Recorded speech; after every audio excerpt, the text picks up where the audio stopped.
Bien le bonjour à toutes et à tous, j'espère que vous avez la patate. Sur les réseaux sociaux, Noël 2021 a été marqué par deux événements majeurs. Le premier concernait le pire cadeau de Noël offert à un gosse. C'était une plante marquée Vive le catch. Je me demande vraiment pourquoi les parents ont eu cette idée complètement sordide alors qu'il suffisait tout simplement d'offrir une figurine de John Cena. Pourquoi faire compliqué alors qu'il suffisait de faire simple pour faire plaisir à un gosse fan de catch?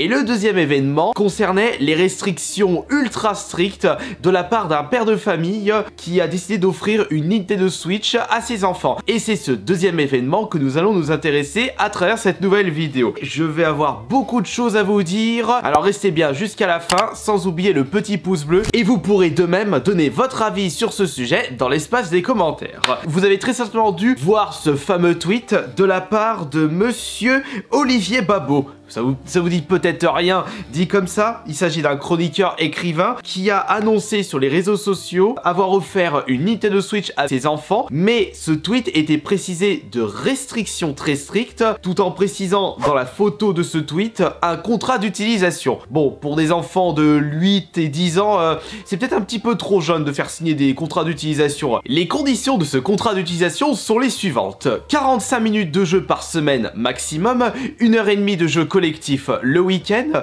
et la condition pour jouer aux jeux vidéo, ce sont des bonnes notes. Il a également précisé que les 45 minutes en semaine se fera uniquement le mercredi matin, hors période vacances scolaires. Bah, pour vous dire que c'est un chiffre extrêmement bas, on n'a vraiment pas le temps de faire quoi que ce soit dans les jeux vidéo avec seulement 45 minutes par semaine. Et à la fin de ce tweet, monsieur Babot a demandé à la communauté Twitter si ces restrictions étaient un peu trop strictes ou pas assez.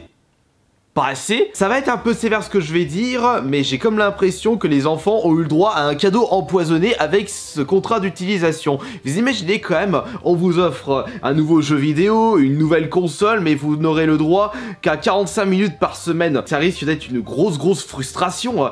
Vous pourrez pas profiter pleinement de ce nouveau cadeau de Noël tant attendu. Le plaisir du cadeau ne risque pas d'être au rendez-vous. Enfin, je vais vous apporter tous les détails concernant ce tweet, puisque justement, monsieur Babot demande l'avis des internautes, et moi, je vais partager mon avis à travers cette nouvelle vidéo, mais surtout, ce ne sera pas un avis en tant que père de famille, puisque je n'ai pas de gosse, mais plutôt en tant qu'ancien enfant qui avait découvert les jeux vidéo à l'époque. Dans les années début 90, bah, j'avais découvert les jeux vidéo avec cette bonne vieille grosse machine, la NES, la Nintendo 8 bits. Je devais avoir 5-6 ans, et ça va faire plus de 30 ans que je jouais de jeux vidéo, donc je suis assez crédible pour vous donner mon ressenti personnel, sachant que j'ai eu moi-même des restrictions de la part de mes parents, mais ils étaient beaucoup plus souples. On était une famille très nombreuse et on avait vraiment joué à fond les jeux vidéo, un peu moins du côté de ma sœur, même si en ce moment, bah, elle a vraiment envie de se remettre sur les Zelda puisque c'est une série qu'elle avait vraiment appréciée. Mais concernant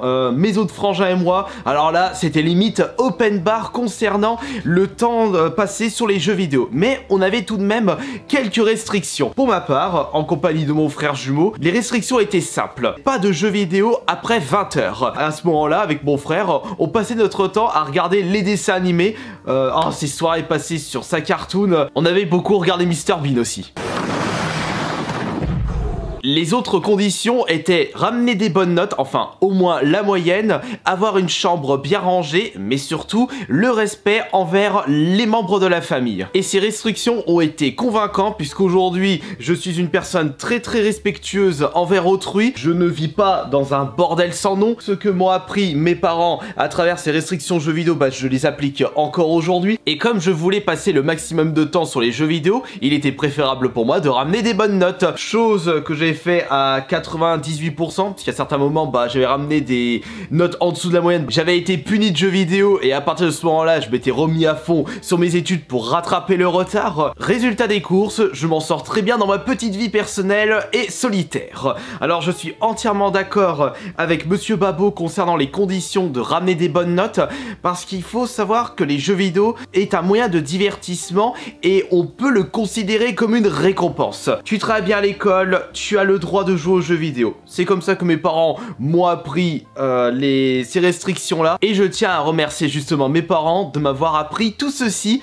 parce que je n'aurais pas la situation que j'ai actuelle s'il n'y avait pas ces restrictions-là. J'imaginais quand même si j'avais passé l'intégralité de mon temps libre sur les jeux vidéo, je ramenais des mauvaises notes. Je pense qu'aujourd'hui, je n'aurais pas la faculté de gérer des chaînes YouTube, une chaîne Twitch, une entreprise entière. Mais ce qui me dérange le plus sur ce contrat d'utilisation imposé par Monsieur Babo, ce sont justement ces 45 minutes. Mais 45 minutes avec ou sans les temps de chargement, de lancement et les mises à jour? Je ne sais pas si vous vous rendez compte, mais 45 minutes, on a vraiment du mal à avancer dans un jeu solo. Imaginons que vous avez besoin de 15 heures pour terminer un jeu solo, et encore, ce n'est pas un RPG, ce n'est pas un jeu open world. Avec 15 heures, limite, ça peut être un temps assez réduit pour un jeu AAA de maintenant, mais avec seulement 45 minutes par semaine, il faudra 20 semaines pour le terminer. Et je sais pas si vous vous rendez compte, mais 20 semaines, c'est un peu plus du tiers d'une année. On ne risque pas de découvrir beaucoup de jeux vidéo avec un temps aussi réduit. On peut se poser comme question, pourquoi ce temps est aussi bas?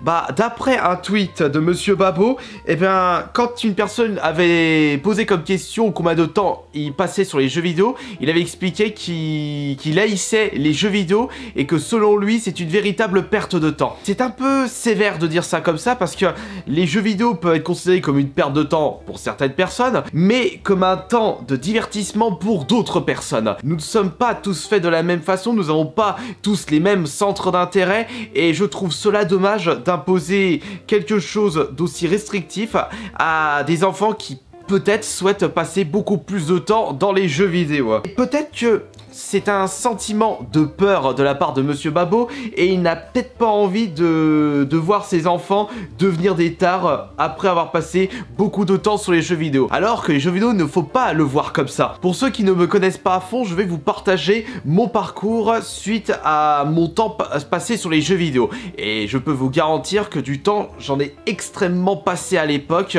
J'ai terminé des centaines de jeux, j'ai découvert beaucoup de choses, et je n'ai pas cette impression d'avoir perdu du temps, bien au contraire. Cette passion m'a accompagné durant mon enfance et m'a apporté beaucoup de choses. Aujourd'hui, je gère une chaîne YouTube, mon frère jumeau est illustrateur, ma sœur travaille dans les banques d'entreprise, et mon grand frère a son entreprise dans l'artisanat, alors qu'on a passé beaucoup de temps sur les jeux vidéo. Sans compter tout ce que peut apporter les jeux vidéo pour un enfant, à condition qu'il soit bien utilisé, mais on va y revenir après sur ce sujet. Mais ce qui est drôle, c'est de voir que Monsieur Babo explique lors d'un autre tweet qu'il adore les réseaux sociaux parce que c'est un moyen pour lui de recevoir énormément d'insultes de la part des anonymes. Certes, c'est un tweet à prendre au second degré, mais c'est quelque chose qu'on ne risque pas d'avoir lorsqu'on découvre des jeux en solo. Un jeu en solo, c'est pas quelque chose qui va tout le temps t'insulter, c'est d'ailleurs un moyen pour les enfants de s'évader, de découvrir des mondes fantastiques. Réduire autant le temps de jeu par semaine pour des enfants peut être contre-productif. Attention, ce que je vais dire, ça à prendre avec des pincettes, parce qu'on n'est pas tous faits de la même façon. Mais selon moi, un gosse qui souhaite tant découvrir dans les jeux vidéo et qui n'a pas assez de temps pour lui va être plus tenté par l'interdit, c'est-à-dire jouer un maximum de fois en cachette, ou alors pire, rattraper le temps perdu en no-lifant sur les jeux vidéo dès l'âge adulte. Quand tu te rends compte que tu ne peux pas découvrir tous les jeux que tu vois quand t'es gosse, bah t'auras tendance à vouloir rattraper ce temps perdu dès l'âge adulte et passer l'intégralité de ton temps libre à jouer et à découvrir les jeux que tu avais envie de jouer à l'époque. Conséquence, fermeture du cercle social, plus de métier, plus de contact avec les parents. C'est pour ça qu'il faut faire très attention sur ce genre de restrictions. Mais comme je vous le disais juste avant, le temps n'est pas la solution, c'est son utilisation. À moins que Monsieur Babo a prévu le coup et qu'il souhaite voir des enfants speedrunners. C'est vrai qu'avec seulement 45 minutes par semaine, faut se dépêcher de terminer les jeux pour en découvrir un maximum.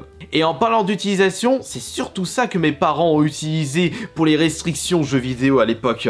Parce qu'il fallait absolument que je respecte la PEGI, interdiction de jouer aux jeux violents. Il y a qu'à voir la violence de certaines scènes dans GTA. Le 5, c'est pas vraiment convaincant pour des jeunes en bas âge, c'est pareil pour certains jeux de tir. La PEGI, ça n'a pas été créé pour les ours polaires. Mais quand j'avais enfin le droit de découvrir Resident Evil 2, eh ben je peux vous garantir que j'en ai passé beaucoup de temps. Et surtout, de l'excellent temps, et Resident Evil fait partie de mes jeux préférés maintenant. Pour en revenir à une bonne utilisation des jeux vidéo, il faut privilégier certains types de jeux. Par exemple, des jeux d'énigmes, des jeux d'aventure, des jeux avec beaucoup de dialogues, parce que je peux vous garantir qu'un jeu possédant des dialogues de haute qualité et en grand nombre, comme dans Skyrim, Fallout ou des JRPG, ça peut donner envie à certains joueurs de s'intéresser à la littérature et pourquoi pas d'écrire des livres avec des mondes fantastiques créés de toutes pièces. Jouer à des jeux vidéo possédant des mondes féeriques titillera l'imagination de certains enfants, et ça c'est très important pour leur avenir et leur éducation et leur épanouissement. Les jeux d'énigmes vont permettre d'améliorer la matière grise de certains enfants. Vous pouvez même tenter le défi de malade mental que je n'ai pas réussi à l'époque. Bon alors mon cher Kevin, si tu veux avoir un autre jeu avant Noël ou avant ton anniversaire, il va falloir que tu me termines Myst sans avoir accès à la Solus. Ouais. Plus facile à dire qu'à faire. Une autre utilisation qui va apporter beaucoup de bien pour l'avenir des enfants, c'est imposer les jeux totalement en anglais. Aujourd'hui, avec la société actuelle, être bilingue en anglais, c'est très important pour un avenir professionnel ou même avoir accès à certaines choses sur internet ou peut-être quand on voyage. Et justement, on peut imposer aux enfants. Et moi à l'époque, pour terminer le Final Fantasy Tactique qui n'a jamais été traduit en français pour la version PS1, bah j'étais un petit peu obligé de comprendre ce qui était marqué pour pouvoir améliorer mes personnages, qu'est-ce qu'il fallait faire durant le jeu, et ça m'a apporté les bases de l'anglais. Et c'est comme ça que j'arrive à me débrouiller en anglais, même si ce n'est pas encore ça à certains moments. Et surtout, l'utilisation la plus primordiale, c'est encadrer le mode en ligne. Parce que ça, quand je vois les ravages que peuvent provoquer le mode en ligne sur certains jeux... Mais ta gueule, le truc,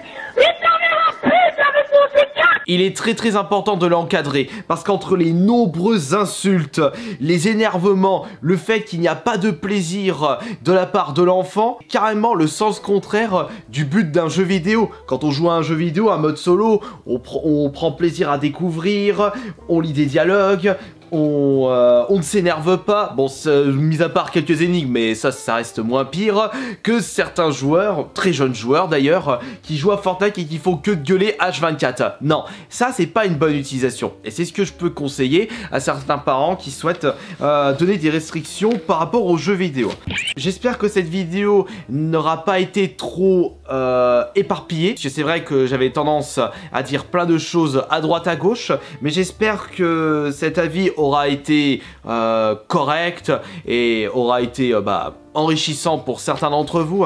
Et n'oubliez pas que même si je ne suis pas un père de famille, je suis parfaitement crédible pour donner mon ressenti par rapport au tweet de Monsieur Babo, parce que justement, j'ai vécu dans les jeux vidéo, j'y joue depuis plus de 30 ans, et j'ai eu des restrictions de la part de mes parents. Mais ces restrictions ont été totalement efficaces, et aujourd'hui, je tiens à les remercier, parce que j'ai une situation que j'ai toujours rêvé d'avoir. Et ça, si j'ai eu des restrictions beaucoup plus strictes, je ne pense pas que j'aurai la situation actuelle. Allez, merci beaucoup d'avoir été présent et présente, et on se retrouve plus tard pour la prochaine vidéo. C'était Astario le Bon.